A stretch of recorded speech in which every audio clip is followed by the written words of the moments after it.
Hi guys, in this video let us see how to increase the reach of the fasciocutaneous flap. We have a separate video on how to increase the reach of muscle and myocutaneous flaps as well.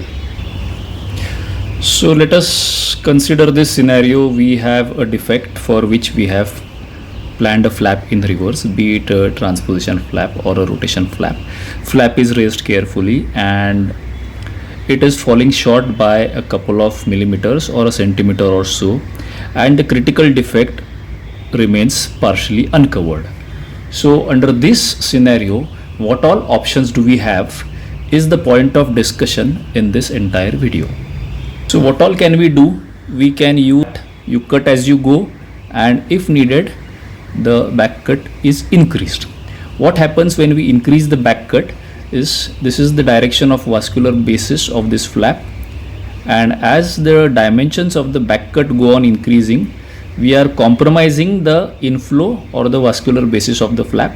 Therefore, ideally we shouldn't be in a position to need a back cut, but if we require a back cut, it should always be minimal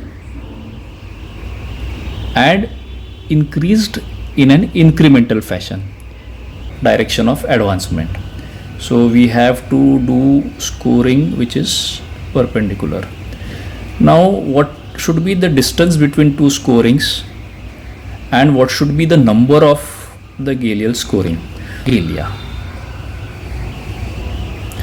So I think that was a couple of points which we can use for increasing the reach of the fasciocutaneous flap. We have a separate video in which what all we can do to increase the reach of a muscle and musculocutaneous flaps are discussed. Thank you.